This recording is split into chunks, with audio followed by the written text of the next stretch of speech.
Triteos, salam satu keluarga Allah. Pada malam hari ini saya akan membuka konten dengan judul Membedakan Tatanan Teologi, Comotologi, dan Bidatologi. Nah, ini istilah yang saya karang-karang ya. Comotologi dan bidatologi itu nggak ada sebetulnya. Ini saya karang-karang supaya panjenengan itu mulai kritis untuk berpikir ya. Jadi untuk mulai mengkritisi ya dalam dunia apologet ini, mencoba mempertanyakan ya, apa hak mereka mencomot ayat ini, mencomot ayat itu. Apa hak mereka ya membidatkan kita? Betulkah mereka itu berhak membidatkan kita? Wewenang siapakah mereka itu membidatkan kita? Atas dasar apakah mereka membidatkan kita?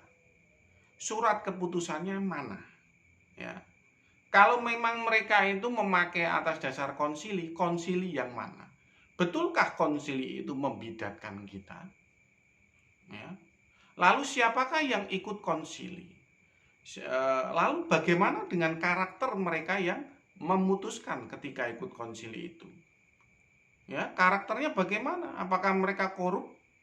Apakah mereka benar-benar sesuai dengan pelayan Kristus karakternya? Ya, kita berhak mempertanyakan hal-hal semacam itu. Nah, supaya apa? Supaya pertandingan ini adil ya, pertandingan dunia apologet ini adil. Ya, kita ini yang bercorak doktrin Triteos itu jelas nungsep dalam hal jumlah. Nungsep dalam hal jumlah. Walaupun sehebat apapun ya apologetnya menjelaskan ini dan itu tatanan teologinya, tapi kalau dalam hal jumlah juga nungsep ya juga akan lambat pergerakannya. Nah, sampai tahap itu saya tidak ada masalah. Ya, asal saya bisa mencoba untuk menjawab panggilan Tuhan untuk melayani panjenengan dalam area apologet, saya pun juga puas. Ya, tidak ada masalah dengan itu. Ya. Yang jadi masalah ini adalah ya kita ini tidak diberi suatu gelanggang pertandingan yang fair, yang adil. Nah, itu yang jadi masalah gitu. Jadi kita ini belum bergerak sudah dibidatkan. Ya kan? Kita ini belum gerak ini, ya, belum ngomong apa-apa, belum ngomong A, B, C, belum ngomong apa-apa. Sudah dibidatkan, sudah dianggap sesat, sudah dianggap bakal masuk neraka. Nah, itu menjadikan pertandingan itu tidak fair, tidak adil. Nah, makanya saya mencoba untuk membela diri. Untuk membela diri atas tuduhan-tuduhan semacam itu. Ya, dunia apologet itu ya harus dia bisa untuk membela diri. Jadi begini ya, sedulur Triteos ya, mengenai tatanan teologi. Mengapa kok tatanan teologi itu berbeda dengan comotologi? Nah, kalau panjenengan tuh pernah membaca ya kitab kitab sewaktu Nabi Elia itu menyuruh bangsa Israel untuk menyembelih Nabi Baal di tepi sungai Kirit ya, kalau nggak salah ya.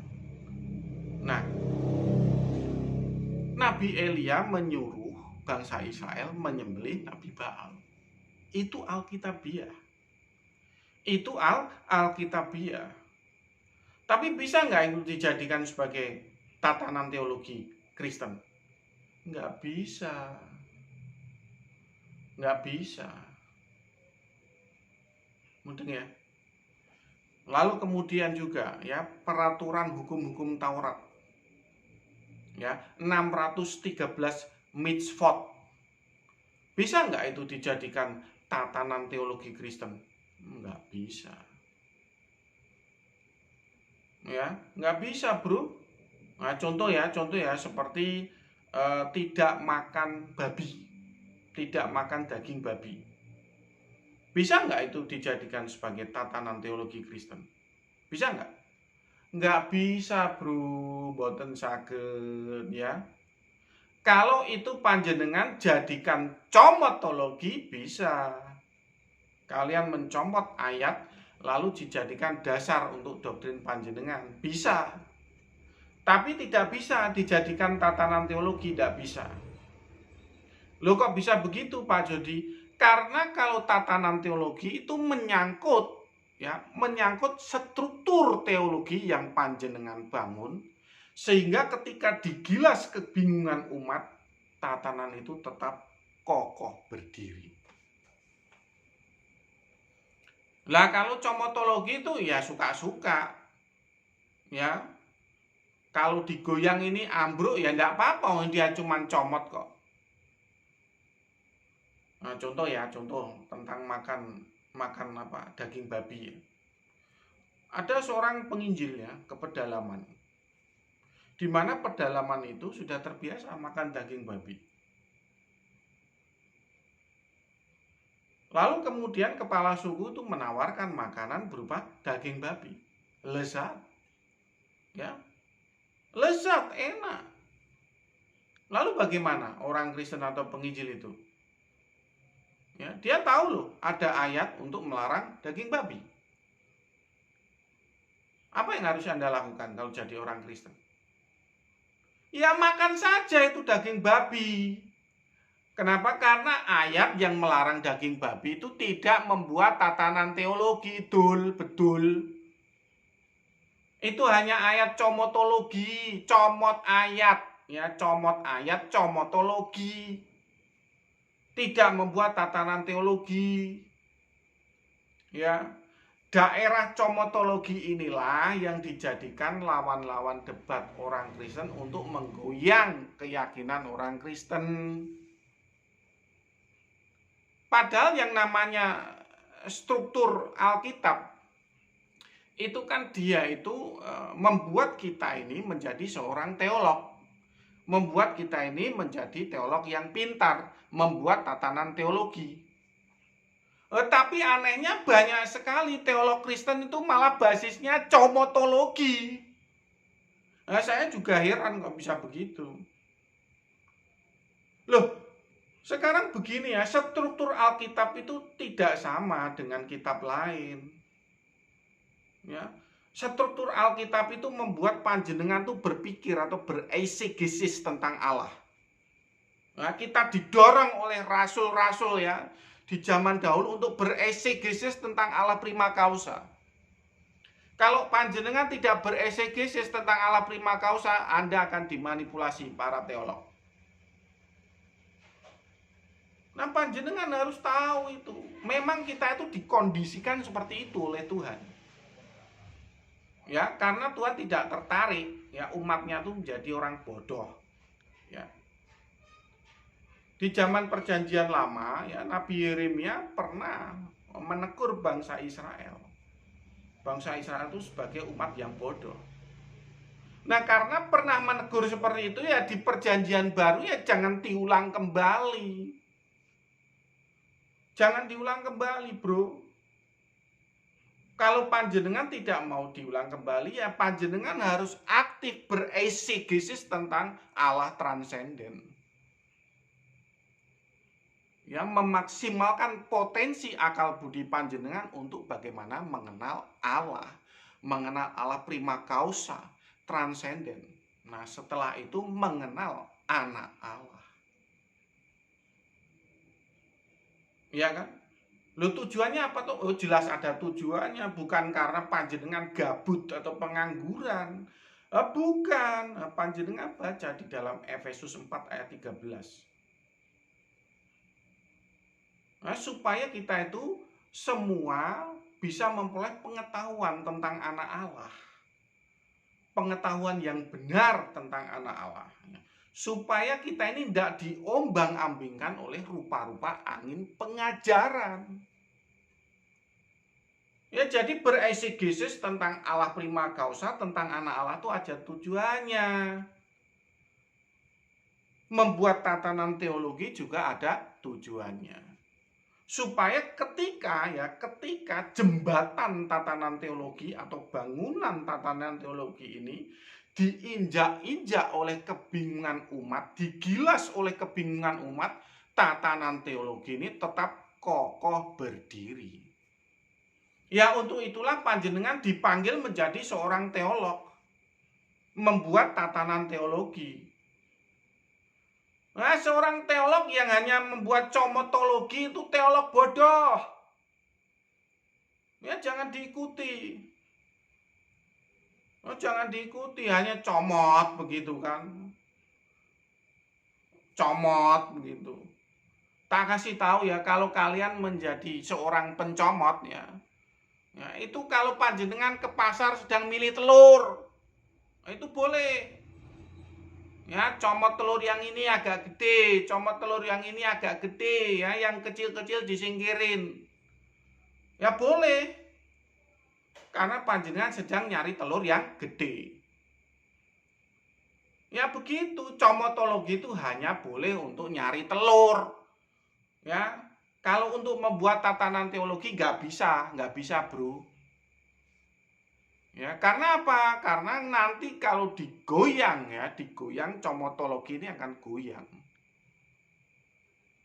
Loh, kalau panjenengan sebagai seorang teolog comotologi digoyang begitu langsung ambruk, menyesatkan umat.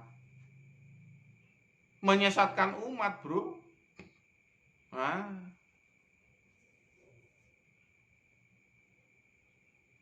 Nah, contoh itu di dalam doktrin Trinitas itu.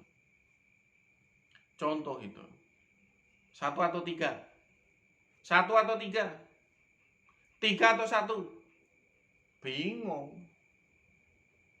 Lah kenapa bingung? Karena udah terbiasa comotologi. Ya, kalau mau jawab 1, aku dan Bapak 1. Nah, comot dia 1. Gitu. Kalau mau jawab 3 pribadi yang terpisah antara Bapa, Anak, dan Roh Kudus, dia comot. Comot ketika Tuhan Yesus berdoa di Taman Getsemani. Ya Bapa, ambillah cawan ini daripadaku. Namun bukan kehendakku yang jadi, melainkan kehendakmu. Nah, dia comot ayat itu untuk mengatakan bahwa ada Trinitas, ada 3 theos. Comot itu. Tapi kalau mereka mau mendoktrinkan Allah Yohanes, comot Yohanes 10 ayat 30. Ya para teolog yang dia tuh menyukai comotologi itu teolog ampas, teolog bodoh. Jangan panjenengan ikuti. Nah, jangan. Itu akan menyesatkan umat, membuat apa yang dibangun itu begitu digoyang ya oleh pihak lain, menyerang doktrin kekristenan itu langsung ambrol. Lah panjenengan baca di dalam Efesus 4 ayat 13 ayat 14. Ya. Jelas-jelas Rasul Paulus itu menasihatkan supaya kita itu memperoleh pengetahuan yang benar tentang anak Allah dan tidak diombang-ambingkan oleh rupa-rupa angin pengajaran. Loh caranya gimana supaya tidak terombang-ambing oleh rupa-rupa angin pengajaran?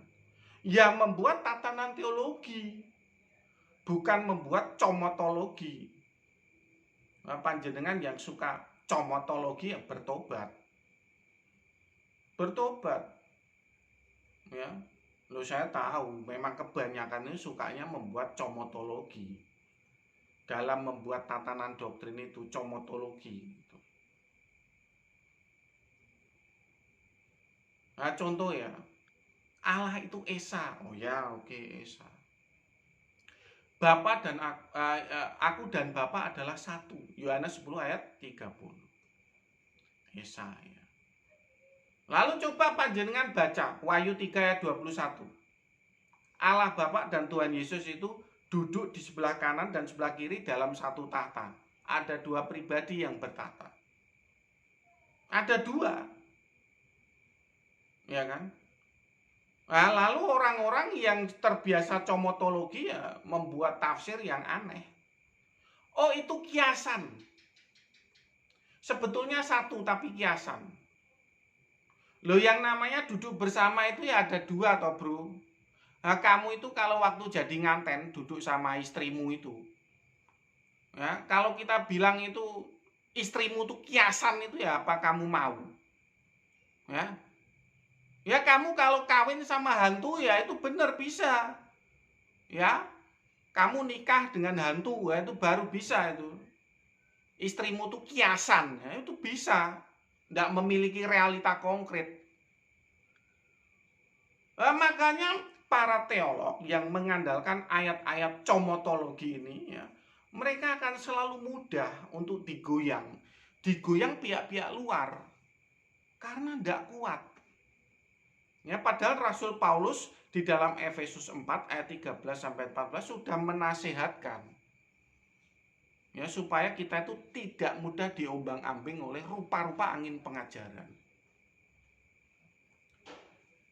Waduh, Pak Jody, buat tatanan teologi itu sulit. Ya memang sulit, ya. Ya, kalau mau yang gampang buat nasi goreng itu gampang itu. Ya mau lebih gampang lagi ya buat itu mie godok ya, atau masak air itu gampang. Ya namanya buat tatanan teologi ya sulit, bro. Oh, Bapak gereja aja konsili sampai berkali-kali kok. Itu membuat tatanan teologi. Oh, panjenengan maunya tuh enak tok begitu. Comotologi begitu. Jangan, ya harus belajar ya membuat tatanan teologi. Ya panjenengan yang menyimak ya konten saya ini ya. Panjenengan harus mau belajar. Memang berat. Otak ini muter terus. Ya muter terus ya, kayak roda gigi ya, kita nyetel tape itu. Ya, roda gila itu yang muter terus itu kan. Ya istilahnya emang roda gila itu, muter terus dia. Tape yang nggak pakai CD, tape zaman lalu itu loh. Mudeng. Nah kita harus bisa membedakan antara tatanan teologi dan comotologi. Lalu kemudian yang terakhir itu adalah tentang bidatologi. Itu adalah tentang bagaimana kita tuh membidatkannya sekelompok orang yang berbeda dengan doktrin kita. Itu bidatologi. Ya mereka pasti pakai ayat Galatia 1 ayat 8 ya. Oh itu pasti. Bagi mereka yang memberitakan Injil lain, terkutuklah dia, teranatema dia ya. Nah itu yang dijadikan ayat itu, bidatologi itu. Nah panjenengan yang suka mempraktekkan bidatologi ya, sebelum mempraktekkan bidatologi panjenengan ngocosik. Ya, apakah panjenengan itu sudah membuat tatanan teologi yang baik seperti Rasul Paulus? Ya, bisa memiliki hikmat ya, hikmat sesuai dengan kehendak Tuhan. Lah kalau panjenengan membuat bidatologi supaya dekat dengan kaisar ya, menjadi seorang pemimpin ya keagamaan, nah itu sesat. Sesat, bro. Nah, karena bidatologi itu untuk melanggengkan kekuasaan panjenengan sebagai tokoh agama. Nah iya. Nah iya, makanya sebelum mempraktekkan bidatologi itu ngocosik. Motivasinya tuh apa? Panjenengan itu membidatkan doktrin orang lain tuh motivasinya apa? Lah iya bro, ya kita nggak boleh seenaknya begitu. Tak kasih tahu ya bro ya, kekristenan itu hal yang serius ya. Ya itu bukan seperti kita tuh buat nasi liwet atau empek-empek. Buat nasi liwet gosong enggak masalah, buat empek-empek gosong enggak masalah ya, asal bisa dimakan kita sikap. Kekristenanku enggak bisa begitu. Enggak bisa seenaknya panjenengan permainkan begitu. Nah, demi kekuasaan panjenengan bidatkan doktrin ini, bidatkan doktrin itu, bidatkan doktrin Triteos, bidatkan doktrin Oneness, bidatkan doktrin doketisme, bidatkan ini, bidatkan itu, dengan alasan menjaga kemurnian iman orang Kristen. Tapi saya tanya balik, Apa benar motivasinya seperti itu? Belum tentu. Yang terjadi hanyalah untuk memotivasi supaya langgeng kekuasaannya sebagai tokoh agama. Nah iya, Purwodadi kotane sing dadi nyatane ya memang nyatane ya begitu yang jadi. Makanya panjenengan ini ya yang menyimak konten saya ini ya, mulailah mencoba berpikir kritis. Berpikir kritis terhadap para teolog-teolog yang mencoba membrainwash panjenengan. Ucek, ucek, ucek, ucek, ucek, ucek, brainwash, brainwash, brainwash, ucek, ucek, ucek. Lah iya, tak kasih tahu ya, itu iman panjenengan ya, itu sesuatu yang bernilai tinggi. Itu seperti berlian ya, berlian di dalam roh panjenengan ini. Ya, nggak boleh panjenengan remehkan begitu, terus manut para teolog yang ngawur-ngawur begitu. Nggak boleh. Eman bro, panjenengan ya yang menyimak doktrin pengajaran yang saya sampaikan ya, itu panjenengan tahu bahwa apa yang panjenengan punyai itu sesuatu yang bernilai tinggi. Jangan sampai terus tiba-tiba ngikut teolog-teolog. Ya kalau teolognya bener ndak bulat ya ndak apa-apa gitu. Tapi bulat menjawab 1 atau 3 aja bingung. Alasannya apa? Oh, Trinitas itu bukan tentang kebagaimanaan Allah, tapi tentang keberapaan Allah. Balik ya, sengaja saya balik. Nyinyir, sarkasme bro. Loh kok bisa begitu Pak Jody? Lah sekarang lawan debat itu memang bertanya tentang Trinitas itu, tentang keberapaan Allah. Kok panjenengan tuh malah endo, ngacir dari topik itu. Nggak boleh. Kalau panjenengan itu tidak mau menjawab tentang keberapaan Allah, ya jadilah doktrin Oneness. Doktrin Oneness itu jelas. Satu roh Allah yang esa, 3 hipostasis. Jelas. Ya, kalau panjenengan berdoktrin Oneness ngomong seperti itu cocok. Oneness saja dibidatkan ngomong Trinitas itu bukan tentang keberapaan Allah, tapi kebagaimanaan Allah. Itu omongan itu cocok bagi orang berdoktrin Oneness. Ya kalau panjenengan itu mau jujur ya harusnya ngaku, oh saya Oneness wannabe. Nah itu enggak apa-apa gitu. Kalau Oneness wannabe ya jangan membidatkan Oneness. Itu munafik, ya, munafik. Nah, jadi panjenengan sebagai seorang teolog ya yang menyimak konten saya ini dengerin ya. Jadi antara membuat tatanan teologi, comotologi dan bidatologi itu jelas berbeda. Nah, saya mendorong untuk panjenengan yang mengikuti konten saya ini, jadilah seorang teolog yang memang benar-benar membuat tatanan teologi yang kuat. Pak Jody saya bukan triteos, enggak apa-apa. Enggak apa-apa. Pak Jody saya berdoktrin Oneness, monggo silahkan. Pak Jody saya berdoktrin homoousios, lu enggak apa-apa juga. Homoousios yang mana? Homoousios hipostasis.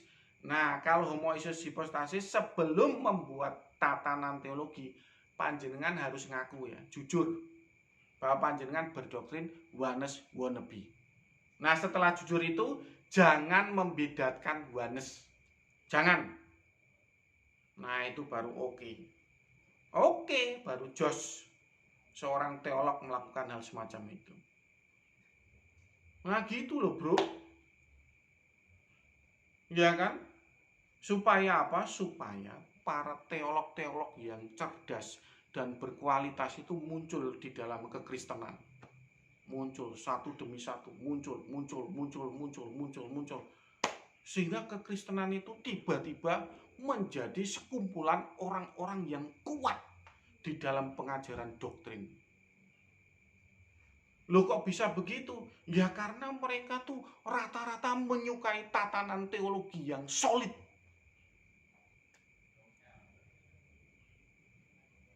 Sehingga orang-orang yang pihak luar yang ingin menggoyang doktrin iman kekristenan itu mulai kendor gitu loh.